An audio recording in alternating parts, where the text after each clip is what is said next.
Today I'm checking out $400 million worth of downtown Miami real estate development, consisting of two projects that are $200 million each. I'm heading downtown to Brickell to meet up with my buddy Jay Roberts, who's been developing three separate downtown Miami and Brickell projects. We're going to compare how developing downtown Miami contrasts to the developing in my island of Exuma. So Jay, this is your site. Amazing. Yes. And to think that we are connected by water but 300 miles apart. That's right.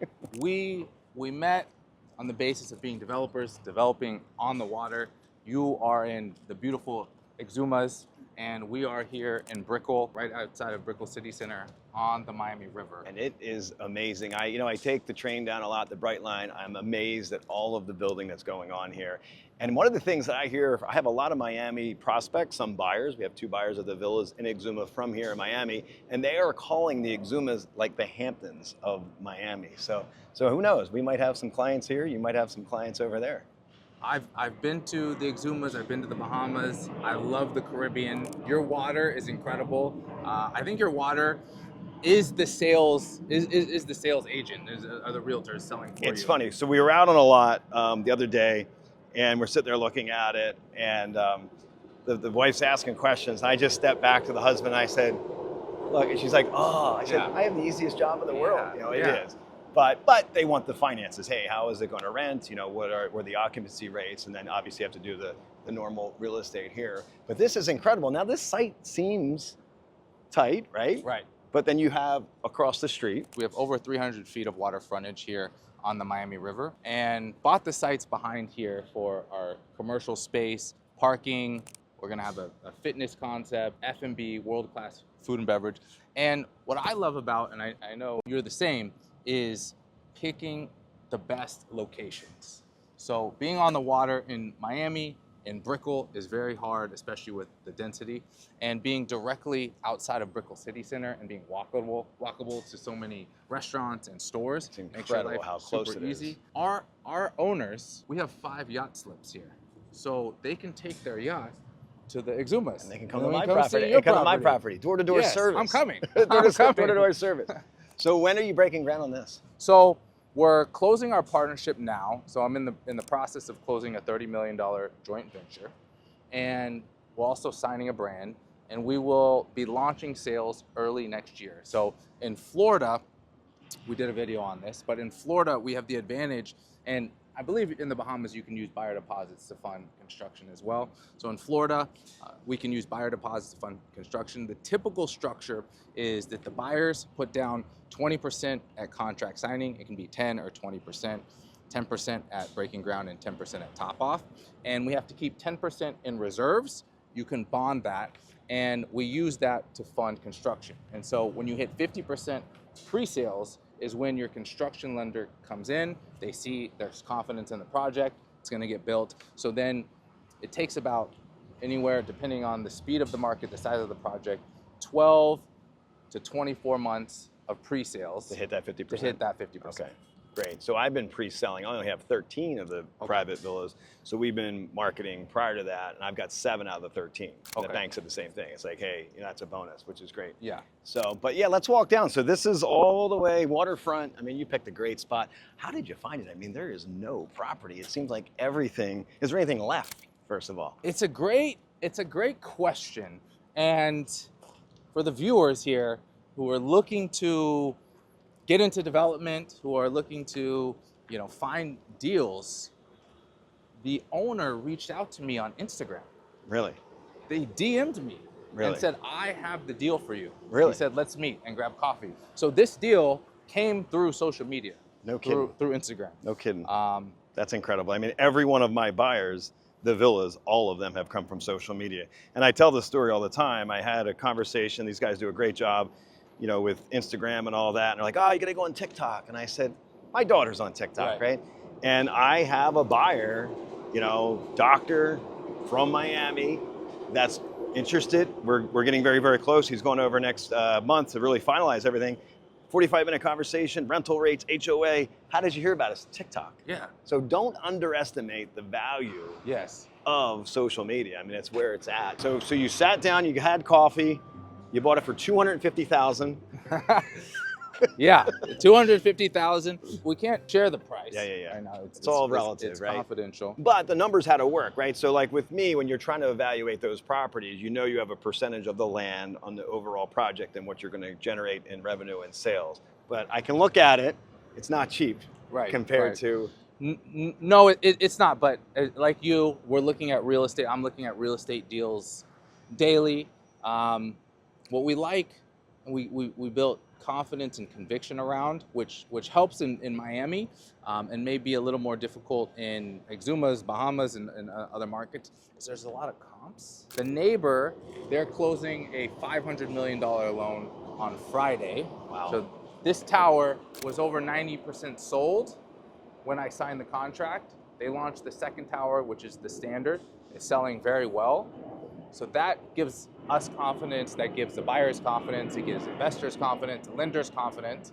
And right behind us, we have Faena, which is a world-class hospitality brand from Argentina. They have a great hotel that's famous on Miami Beach. Just 2 blocks away, we have the Baccarat, which is over 90% sold out. We have the Viceroy just up there. So this river is very hot, and we have a lot of comps. So we underwrote the property, and as we say, it penciled. The profit margins were there, and it's one of the reasons that we're closing this joint venture. That gives partner. everybody confidence, especially when they're... How far along do you think they are in advance? They are a few years ahead. No kidding. Which is good for us. So the current owner bought the property, that property and this land in 2020. Okay. And he spent 2 years entitling it and another 2 years selling. So we have the benefit of coming in with 4 years of work already done. Yep. And these projects pre-sold, so there's a lot of value creation. Oh, absolutely. And we see this, we have the most water frontage here, over 300 feet of water, and we see this as the crown jewel here, right outside of Brickell City Center. That's awesome.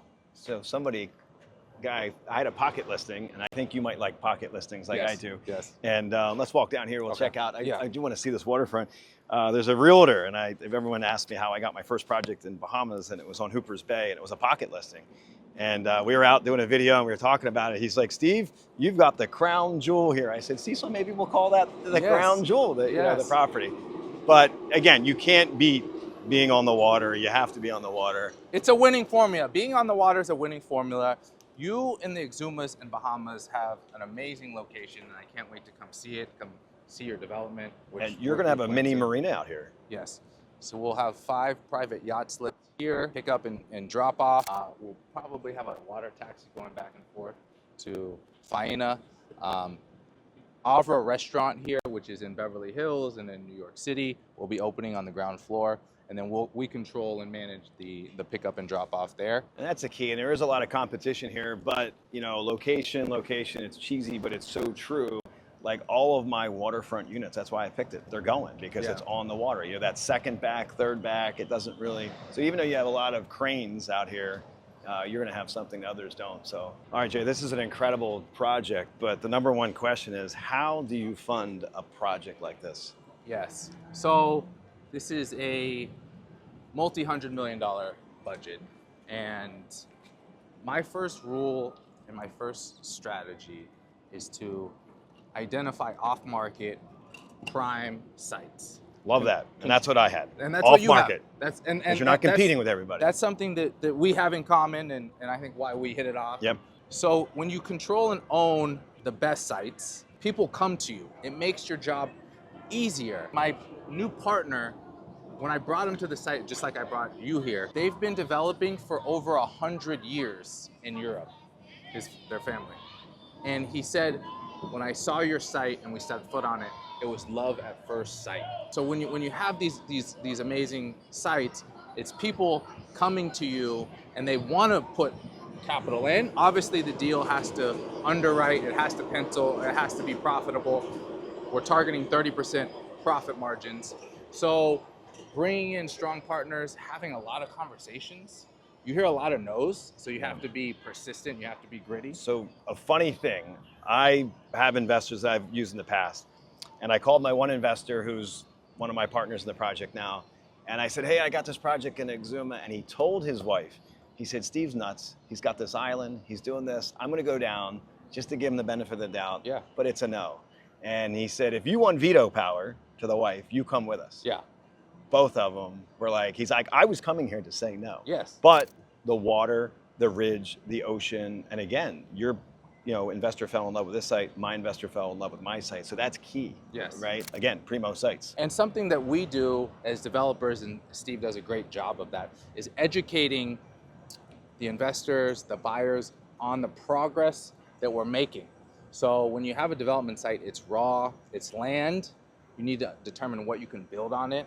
So talking with our architects, talking with our attorneys, determining the zoning, having a model, having a brand. I don't know if you're branded in We're looking. Exumas. We're looking. We're creating our own brand. The guys behind the camera here, they've done a heck of a job. But it's definitely on the table where we might, have a hotel flag come in. Yes, and that's part of the process. And you don't need that in Tampa. We don't have a hotel flag, and we've sold over 200 million in condos this year. That's another project you have over on the other side of the state. Yes, on the west side of Florida. So raising capital is important. My advice to you guys out there that are looking to be developers, that are looking for projects, look to buy, control, own the very best sites. Raise your standards, be pickier, say no to more deals until you find something that is truly special and that you have an advantage and your buyers and owners are going to pick your project over everybody else's. Yep. And I always say, go out there and look for deals that are so good, the money follows. Yes. It always does. Yes. It always follows the money. So, and again, you have to go out there for the primo deals. If you're just starting out, price is not everything. So when we underwrite and when I look at deals, a deal could be 1 million and it could be a bad deal. A deal could be, the land could be 100 million, but it could be an amazing deal. Yeah. So it's really the profitability, the quality of the project. If it underwrites, as you said earlier, that the capital will find a good deal. So deals need capital and capital needs good deals. I'm curious, Steve, how did you pick your property, your development site? What was the process of securing the contract and then ultimately funding and then raising capital with your investors? So this was an innocent vacation that I always tell people I should have went to Disney World. Yes. It would have been a lot cheaper. Yes. Fell in love with it. Again, fell in love with it. I loved it. I put my own capital into it, so that it made me attract investors. Right. So I had all private funding. The sellers took back some funding for about 12 months, and we put all our own capital. Okay. Now I did raise 25% of capital, and I got very, very fortunate where we did about a $5 million remodel, and I had, it was a $6 million remodel, and my Bahamian partner builder, I could not logistically get it done by myself. So I needed him. And he said, hey, look, for a certain percentage, because I wanted to give him that percentage, because logistically I would never have been able to build, without him. So he brought that down, to cost. So he's basically doing a cost for an equity position. So that helped tremendously. But we are all privately funded right now, and a little bit of a seller take back.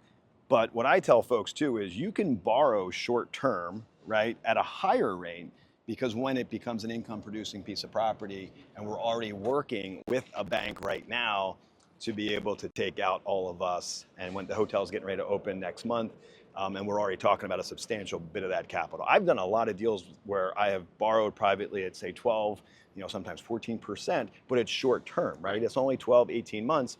Get that property up to 80% if it's an income producing piece of property, and then the bankers will be lined up to do it. You said something that was interesting, and it's good for the viewers out there, future developers, real estate investors to hear, is that when you structured your deal, because structuring is very important, it can make or break. And when you structured your deal, you were smart and you were able to get the seller to hold paper. So let's talk about that and yeah, so I'll be very honest, let's just use hypothetical numbers. If it was $1 million deal, I put down 25%. And I reserved, now this is a little bit different, I got creative. I reserved my renovation money for the renovation, because I could have just given that to them and I wouldn't be able to renovate the hotel. Right. And the hotel needed to be renovated to receive all the villas that we're building for the amenities. So I asked them to hold that back for 12 months, which they did. And we did a rate, and here we are today. I still had to bring some bigger capital in, that private, but it would not have been available to me then. Now the property's almost done. So I almost have a second layer of funding, Right. but now I have an end bank, local bank, that's going to come in at 6.5%. Oh, that's amazing. 20-year, a little bit of breathing room. And what we're doing is we're probably borrowing a little bit more than we need, but then we can pay all the, all the other equity costs invest. that come up. Exactly. And then we have expansion capital for phase 2, which are the 13 villas, and then the 28 private estates. So you have another project. Yes, we have another site a few blocks away in Brickell. And that's one thing about developers. I've got 2 projects in Exuma. You never have one, right? No, I can't. So, all right, let's go check that out. Okay, perfect.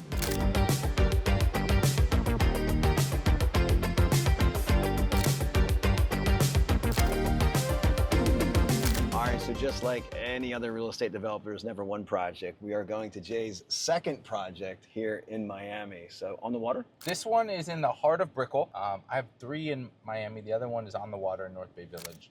This one is what we would call Main and Main. So it's 1040 South Miami Avenue. Again, Brickell City Center, huge attraction, anchor for Brickell. And which one of those do you think will go first? This one will go first. This one we're going to? This one over here on the river will go first, Okay. and then the second one. So it takes a while to really secure that piece of land and then get... Oh yeah. So if it didn't have the entitlements or otherwise approvals, how long would it take you from acquiring it? If you're moving very fast, it could take you 12 months. It doesn't move that fast. So Okay. typically 18 to 24 months.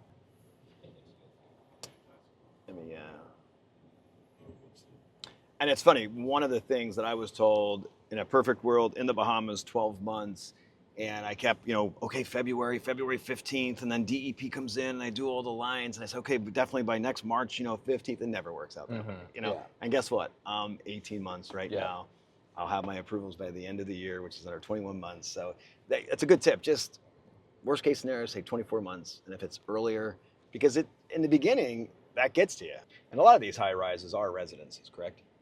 Yes, the majority of these are condos. There's some multifamily.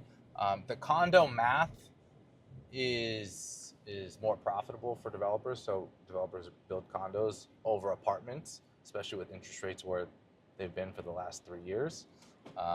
Office has steadily been growing. So Oco Group just built 830 Brickell. It's 100% leased out. Citadel has office. And that's space. unheard of. Office space is just anywhere else in the country is not doing well. And here I heard that too, that it's doing very, very well. Condos that you're building on the water, something like that, what, two bedroom, 3 bedroom? We have a nice unit mix. So we have 1 bedrooms on the lower floors, and we have 2s and 1s as you move up the building, and then 3s and 4 bedrooms and duplexes and then penthouses. Oh, wow. At the top. So what's like a 3 bedroom, something like that run? A 3 bedroom at $2,000 a square foot is going to be anywhere from $4.5 to $5 million. Okay. And you're getting around 2,000 a square. Okay. On the water. On the water. And that's another important factor as a developer. We need to know the submarkets, the blocks, the corners, the view corridors. That helps you with pricing, what the competitors are doing, what the size of their units are, what the amenities are, what the offerings are, what are the services, what are the HOAs, what are the buyers saying, what do they like, what are the finishes, what they don't like. That's one of the things that I don't have are comps. You have comps right next door. It's good and it's bad, right? It's bad because, what is, but it's good because you can create the market. Right.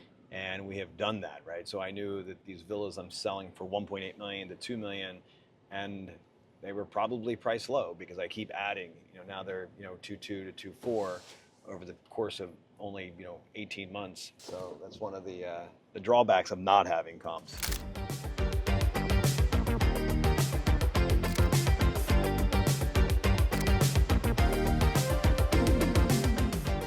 We're here on South Miami Avenue and Southwest 11th Street. We are across the street from my second Brickell project, 1040 South Miami Avenue. So we have 25,000 square feet here, and we can build an 80-story tower. Really? 80? Yeah. We're going up from 57. Up from 57 to 80. 23 more floors. And the height is determined by the FAA regulations and your distance away from Miami Airport. So We're the further away planes- from the airport. We're further away, so you can go higher. Okay. Let's go to the roof. Everybody goes slow. Why Yeah. does everybody do that? Yeah. It's just, all right, so your site is where, right? So right below us, where these cars are parked, so this Yeah. back parking lot, and then this building here on the corner, and then the small building right in the middle. So you bought that corner piece. Yes, the whole piece. Okay. We're buying it. We're in Okay. contract to But buy not that building. So the white building is a restaurant, an Argentinian steakhouse, and that piece is owned by Camden Property Trust. They're on the corner. They're not interested in selling, so we have 25,000 square feet here. We also have something that's called RTZ zoning. So in Miami, you can get approvals through the county or through the city. And through the county, we have better setback requirements, so you can go to the 0 lot line versus you would have to go tighter That's within interesting. the site. And you can choose which one you want to go with? You can choose. Wow. Yeah. Why would anybody choose the higher density? That's a good question. It's a good question. But the city of Miami doesn't like that, so they're not happy about that. The nice thing about Miami is that we do have a clear zoning framework, and you can build 500 units per acre. So we're 0.57 acres. We can build over 300 units here and 80 stories high. So for reference, we're at Millicento. This is a 43-story tower building, and our building will be 37 floors above this. It completely blocked this nice view of SLS. Yes. All right, so guys, take a look at this. So Jay and I were just talking. Look at this. So you have this entire square except for that white building in the top right-hand side. Yes. You would want that, right? We would want it, of course. Yes. So this reminds me, I had a storage facility, 25,000 square feet, and I did the same thing across the street. I picked up a house for $125,000. It was a foreclosure, which was on the street. I picked up this back piece, a commercial piece for, I think it was another 150, and there was just one house that was going to make this entire project work. Yeah. And I offered them $140,000. They just paid $110 for it, and they were in foreclosure. And she says, "No, I want $250,000." Wow. I said, "Are you crazy?" I said, "This is like, you would never get $250,000." And she says, "Well, I need $250,000. Think about it. I have bad credit. I'm in foreclosure. If I want to replace this house, it's going to be $140,000 in this town. So I get to pay the old mortgage off, and I have $140,000 for cash." Guess who paid $250,000 Yeah. because I had to. The value to you outweighed paying that premium. So something for you guys out there, Brickell is becoming like a mini Manhattan. So you can see tall buildings everywhere, and the sites are disappearing. So most of the sites are under contract, owned and being developed. So you can see there's high rises going everywhere. Here, this building to the right is called Flatiron. This building was delivered during COVID. Over here, this is SLS Lux related, and Alan Morris built this. They also built Brickell Heights. We have Equinox Gym down there. And then just up this street to the north of us, you walk 3 blocks and you're at Brickell City Center. So this main artery here is Main and Main in the heart of Brickell. How far out can you go? What road's that there? Is that 95? So that's the 95. This railway right here is the Metro Mover, and that separates what I call Brickell proper. Okay. And then West Brickell. West Brickell is our new frontiers. There is new development happening there. The Mercedes Tower is being developed there, being sold right now. There's a property called Domus, which is being sold over there. Smart Brickell. It's expanding. There's not many sites left in Brickell proper, so that will become lively. But right now, this is the core and this is the heart of where you want to be. And if we go back here, so we have views all the way to South Beach, South Point there. So you will have those views. We will have, yes, it will have those views.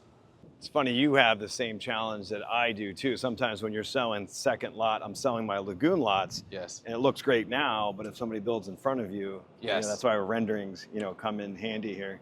And again, everyone talking about Exuma being, the Hamptons of Miami.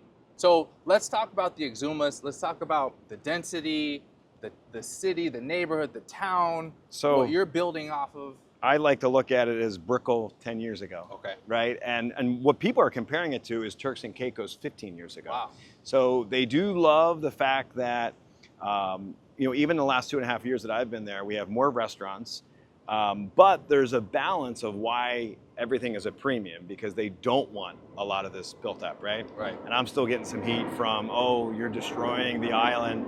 And that's another thing to talk about. Like, you as a developer, you're always getting scolded for, destroying the land. However, you can't blame you got to blame the seller, because he decided to sell it. Somebody was going to develop. And I tell folks, since I'm going to live there, and that's what I've always done, I've always lived in the communities that I've built.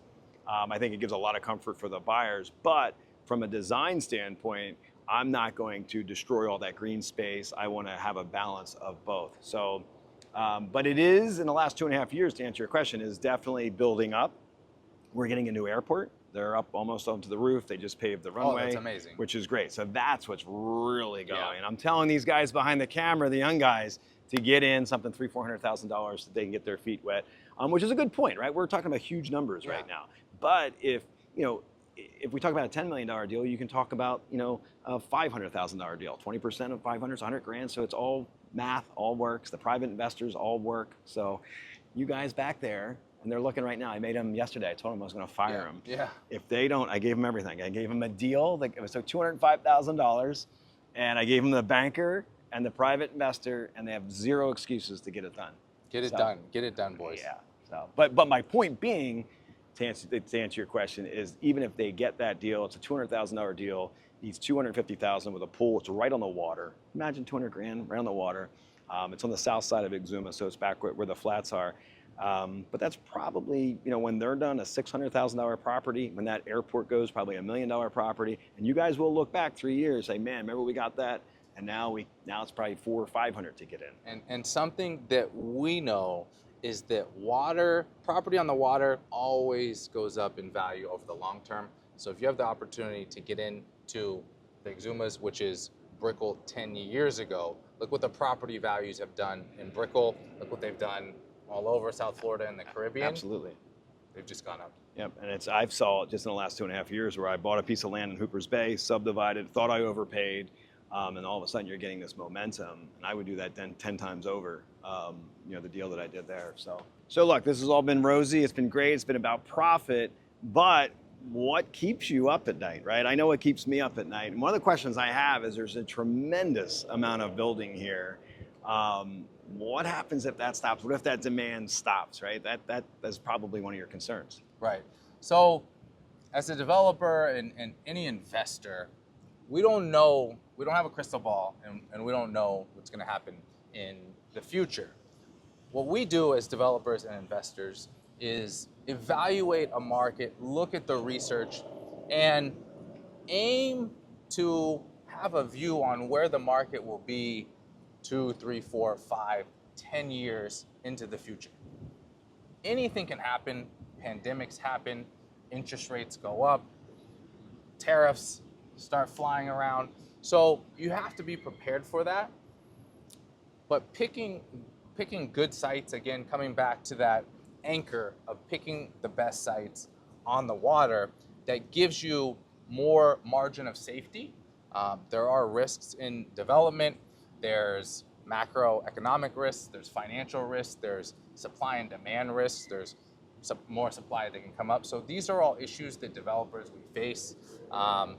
So you have to solve problems, and that's something that I know you've been doing on your project, and I'm doing here as well. One of our biggest things is hurricanes, right? And I'm thinking, it's taken me so long to get this island built up that can be literally wiped out in 4 or 5 hours. Right. But we have insurance for it, but then you're resetting it. So you can't live your life like that. You got to look at the 98% this is going to do well, 98% our stuff's going to do well. You can't dwell on that, small percentage. Here's one thing I do tell folks is that in 2008, in the spring, went to one of my biggest markets, Stone Harbor, New Jersey.